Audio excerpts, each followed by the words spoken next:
You know that specific feeling when you're just doom scrolling at 2 in the morning? Oh, yeah, definitely. We've all been there. Right. You're lying in the dark. The blue light is just burning your retinas, and you're swiping past, I don't know, dance trends, recipes, loud political arguments. And then you hit something that makes your thumb just stop. Something that doesn't feel like content. It feels wrong. Exactly. Like a system error in the algorithm itself. It's that uncanny sensation of stumbling into a part of the internet, or honestly, a part of reality that just wasn't meant to be public. Yeah. And recently we've seen this massive explosion of what people are calling digital folklore. It's this weird, terrifying hybrid where old world superstitions just totally collide with modern, glitchy technology. And today we are doing a deep dive into a prime example of this phenomenon. We're looking at a viral sensation known as the Kuala Pilah lore. This thing has been everywhere, and for good reason. It really has, because it's not just a text post. It's a 20-slide visual narrative that is, frankly, hard to look at. It's incredibly jarring. I want to paint the picture for you, the listener, right now. Visually, this thing screams Gen Z horror. We're talking hyper-realistic photos of Malay men and women, usually with their faces obscured or shadowed, set against these stark rural backdrops. But it's the text that really gets under your skin. Yes, it's aggressive. You've got these blocky fonts in bright primary colors, red, blue, yellow. It looks like a warning label on a chemical bottle or, a corrupted file header. That aesthetic is very intentional. It signals right away that this isn't a traditional campfire ghost story. It's a bug report. A bug report. I love that framing. And our mission today is to unpack that bug report. We're going to analyze how traditional Malay beliefs, specifically the Saka, are being essentially rebranded as glitches in the simulation. And we aren't just stopping at Kuala Pilah. No, we're not. Because we've got a secondary source today, a transcript regarding a much older, legendary mystery, the Villa Nabila in Johor. Which is fascinating when you compare the two. It really is. Yeah. We're going to take what we learned from the modern Kuala Pilah story and apply it to Villa Nabila. And when you layer these two accounts, the parallels regarding glitches and looping realities are just chilling. So let's start with the viral hit. Let's talk about our protagonist, Daniel. Right. Daniel is 22 years old. And the horror in this story actually starts way before the first ghost even shows up. It starts with his bank account. Financial horror. Exactly. I think a lot of people can relate to this right now. Daniel is totally broke. He's desperate. And that desperation leads him to make a choice that kind of defies basic common sense. He finds a rental listing, a wooden house in a rubber plantation for 150 ringgit a month. Which is nothing. That price point is the ultimate red flag. Right. In this economy, 150 is incredibly suspicious. It acts as an economic filter. The narrative is telling us up front that Daniel isn't arrogant or stupid. He's just trapped. He ignores the warning signs because he literally cannot afford safety. So he moves in. And the setting is classic horror, but with a very modern twist. It's an 80s-style wooden structure located at a dead end, entirely surrounded by rubber trees. But the descriptions in the source material, they focus so heavily on the lighting and the physical space itself. High ceilings, flickering yellow lights. It's heavily described using the term liminal space. We hear that term thrown around a lot online, but in this context, it is vital to understand. A liminal space is a threshold. Like a waiting room. Exactly. It's a transition zone. Think of an empty airport corridor at 3 a.m. or a school hallway during summer break. It feels uncanny because it's a space designed for human activity, but it's completely devoid of life. It creates this awful sense of anticipation. Yeah, like the environment is holding its breath, just waiting for something to spawn into the map. And almost immediately after he moves in, the physics of this house start to fail. Daniel notes that it is freezing cold. Now, this is Malaysia we're talking about. Blistering heat and humidity are the default. Always. But this house has no AC, yet it's shivering cold. Which is the first major anomaly, the first violation of thermodynamics. The environment isn't reacting to the local climate. Then the technology starts acting up. Yeah. His Wi-Fi cuts out, but it's not a general outage. No, it's localized. Right, it cuts out specifically in the master bedroom. It's a dead zone. His phone camera starts glitching, tearing pixels, but only in the corners of the room. And then there's the audio isolation. The silence. He describes a silence so absolute, so loud that it causes tinnitus, that high-pitched ringing in your ears. His brain is starving for input, so it's just generating its own noise. He is basically being cut off from the main server, and that is exactly when the audio glitches start. Now, in a traditional ghost story, you might hear a woman crying or chains dragging across the floor. Sure. But at 3 a.m, Daniel hears the sound of marbles dropping on the ceiling. Now that is a classic Southeast Asian trope, the falling marbles. But the expert analysis in the source points out something very specific about the rhythm of this sound. It's not random. It's not a kid playing. It goes drop, pause, drop, pause. It has a perfectly fixed 2-second interval. It's mechanical. It sounds exactly like a corrupted audio loop playing on repeat. This is where the whole vibe shifts from haunted house to broken simulation. The entity isn't even trying to scare him yet. It's just a background process that's stuck. Stuck in a loop, yeah. And that concept of the broken simulation gets this terrifying confirmation with the TikTok filter incident. Oh, this part is brilliant. It's my favorite part of the lore because it's so incredibly modern. So Daniel is lying in bed. He's paranoid, right? He points his phone camera up at the empty ceiling, and the room is empty to his naked eye. The face-tracking filter on his TikTok app snaps onto something. It draws a little yellow box around completely empty air, and then the face on the screen, the filter face, smiles. This taps into the modern nightmare of machine vision. We trust our devices to be objective observers of reality. More than our own eyes sometimes. Exactly. If our eyes see nothing but the camera algorithm says there's a face there, we immediately assume our eyes are just limited. The camera is right. The filter implies that the technology has admin privileges to reality that Daniel simply doesn't have. It's picking up a layer of data, a localized entity that just hasn't fully rendered for human optics yet. So he tries to rationalize it. He thinks, okay, I'm burnt out. Maybe it's rats on the roof. Maybe the app is just buggy. Self-gaslighting. Total self-gaslighting. He goes to a local shopkeeper the next day, just hoping for some normal human connection to ground him. But the interaction is just weird. The source describes the shopkeeper as having NPC vibes, non-player character vibes. The shopkeeper doesn't offer small talk, no empathy. He just delivers a scripted line. He looks at Daniel blankly and asks, have you fed him? The house has a master. It is literally a quest prompt. Yes. It's the warning shot to the player that they have entered a high-level danger zone and they are vastly underleveled. And when Daniel ignores this prompt, mostly because, again, where else is he going to go for that rent, the sensory bugs escalate. Hard. The physical reality starts to bug out. You start smelling jasmine, but mixed with the metallic scent of blood, which is a horrific visceral combination. And then the physics engine of the house breaks completely. The bathroom door starts slamming shut repeatedly with huge force, but there's no wind. And how does he describe it? He doesn't say it's a ghost pushing it. No, he describes it as a physics engine bug. He says it looks like the door is clipping through the door frame. Like when two objects in a video game collide and the code doesn't know how to resolve the collision, so they just vibrate and crash loudly. He is framing the supernatural entirely through the lens of a gamer. He's seeing bad coding. Then we move to the manifestation, the actual confrontation. Daniel experiences severe sleep paralysis. Locally, it's known as rep-repan. He wakes up, can't move a single muscle, and there is a black figure standing stiffly at the edge of the bed. Which is a standard sleep paralysis setup, but the description of the entity is where it gets unique. It's not a skeleton. It's not a rotting corpse.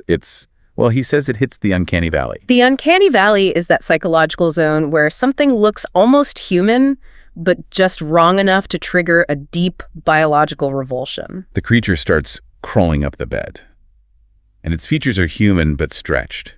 The eyes are way too wide, and it has a smile that stretches literally all the way to its ears, like a poorly mapped texture on a 3D model. It's a rendering error. It's trying to look human to interact with him, but it doesn't have the right assets. And then it whispers to him.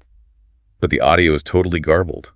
Daniel says it sounds like static radio or audio being played in reverse. Pure digital noise. And how does he fight it? I love this detail. He fights it by reciting the azan, the Islamic call to prayer, internally in his mind. It's this incredible clash of the ancient and the digital. Yeah. He's using an older, more powerful code, his faith, to override the local glitch. He manages to survive the night.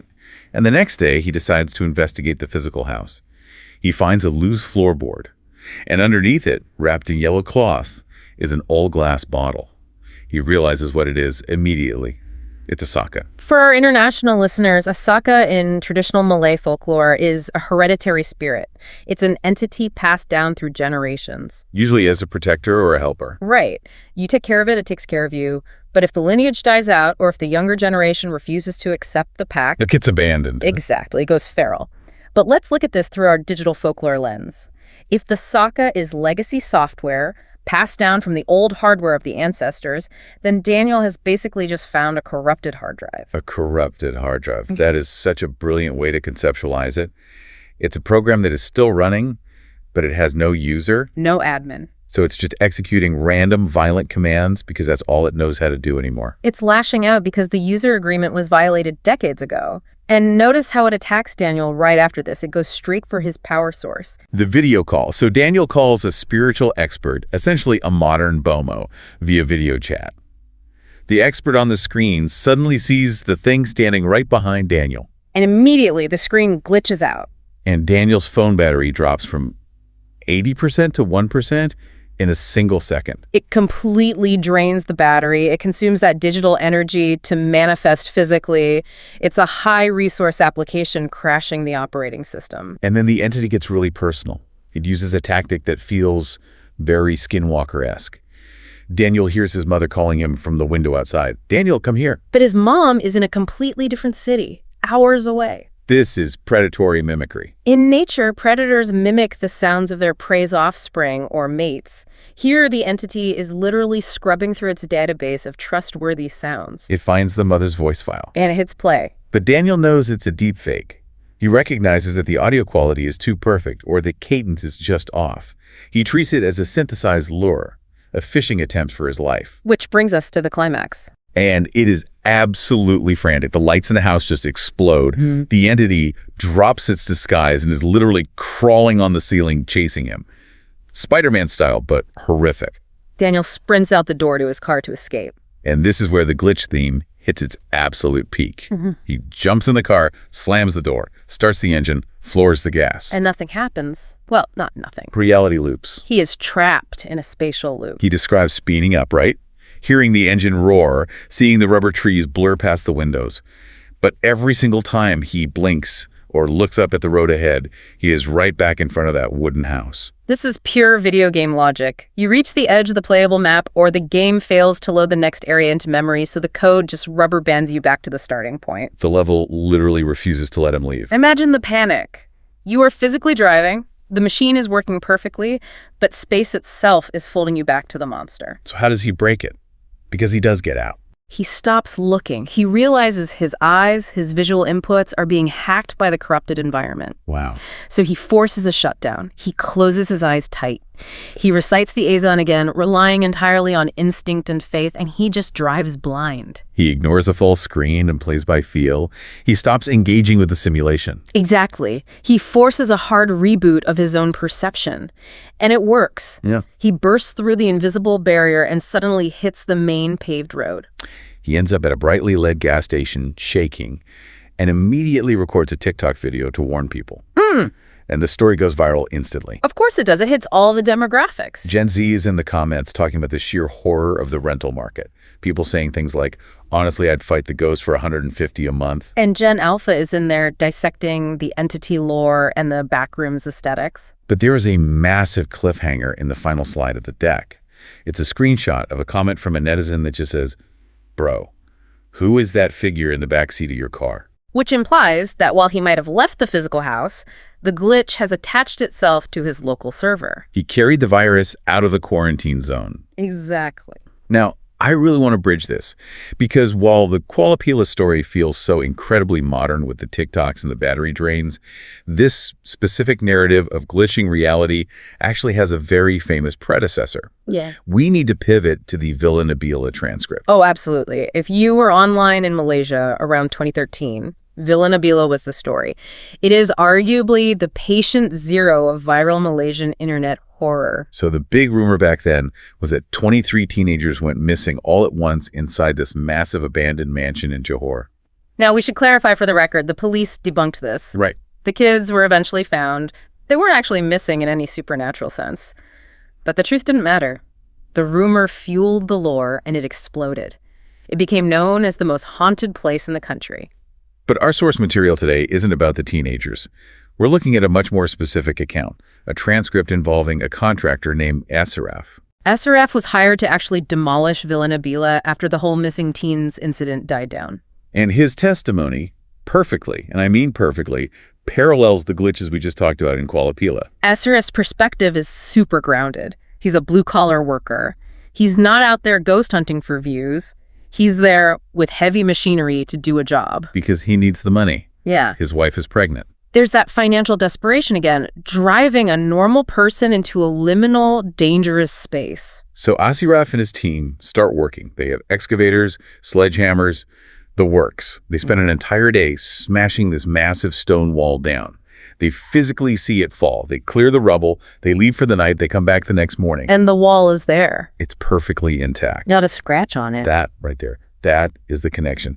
In Kuala Pilah, Daniel drives the car forward, but ends up back at the start. In Villa Nabila, Asiraf destroys the wall, but the house resets itself. It's a temporal loop instead of a spatial one. The reality of the house simply refuses to accept the changes made by the players. It's so unsettling. Asiraf says in the transcript, "We broke it. I saw it broken." But the next day, the server has just reset to the previous save state. And it gets more visceral than just looping stone. When they try to break the wall again, the workers see blood seeping out of the concrete. Not old brown stains, but fresh, wet blood. As if the house itself is a biological organism defending itself. Or, to stick to our digital metaphor, it's like trying to delete a core system file that is marked read-only. The system vigorously denies a request, and when you try to force it, the code bleeds. The physical attacks start too. One of the workers is violently pushed off a ladder by a completely unseen hand. The machinery starts failing too. Excavators and bulldozers just keep breaking down for no mechanical reason. Just like Daniel's phone and Wi-Fi, the presence in Villa Nabila aggressively rejects outside technology. It creates a dead zone. Asiraf eventually abandons the project. He walks away from the contract and the money because the threat becomes too personal. He starts feeling that his pregnant wife is being targeted by these disturbances at home. He chooses his family's survival over the paycheck, just like Daniel fleeing the cheap rental. Now, there was another figure in the Villa Nabila source material, a documentary maker named Sayafiq, who interviews Asiraf. Sayafiq plays the role of the skeptic. Yeah, he outright says, "I don't believe in ghosts, but this story makes a great film." And that's the modern tension, isn't it? You have the skeptic who views the anomaly purely as content to be consumed, and the victim who actually lived through the breakdown of reality. So bringing this all together, why do these specific types of stories, the Kuala Pilah lore with its corrupted Saka, the Villa Nabila glitches, why do they go so incredibly viral right now? That's the appeal. Yeah, why does this specific flavor of horror resonate so hard with Gen Z and Gen Alpha? I think it's a potent combination of two very modern anxieties. First, you have the financial anxiety, the pervasive fear that you will never own a home, that you are going to be forced into cheap, unsafe living situations. Or that you have to take dangerous gig work just to feed your family, like Asiraf. Exactly. That grounds the supernatural horror in something painfully real. It's the underlying feeling that the economic system is rigged against you. But the second anxiety is almost more existential. Digital anxiety. Yeah. The feeling that our grip on reality is fundamentally slipping. We live so much of our lives mediated by screens, constantly dealing with algorithms, deepfakes, and code. The idea that the physical world could glitch. That a sound could mechanically loop. Right. Or a wall could reset overnight. Yeah. Or a face could appear where a camera says it is, even if your eyes say it isn't. It confirms a deep, creeping suspicion that the world isn't solid anymore. It's simulation theory turning into a visceral horror movie. The Saka in Kuala Pilah isn't just the ghost of a dead ancestor. It's a corrupted file. It's a virus in the system. And in Villa Nabila, the house is a level that simply cannot be deleted. When Asiraf tries to demolish the villa, he's trying to edit the map. The system denies his admin request. And when Daniel tries to drive away, the map refuses to load the next chunk of terrain. The true horror in both these stories comes from the sudden realization that you are not the admin of your own reality. You are just a user. And your permissions have been revoked. Exactly. You are not the admin of your own reality. That is a terrifying thought to sit with. It is. It really changes how you look at these viral threads. They aren't just spooky stories to scroll past. They're almost like crowdsourced bug reports for the universe. And just like a real software bug report, they usually end without a clear patch or a fix. The user survives, but the glitch remains in the code. So what does this mean for you, the listener? safely scrolling on your phone right now.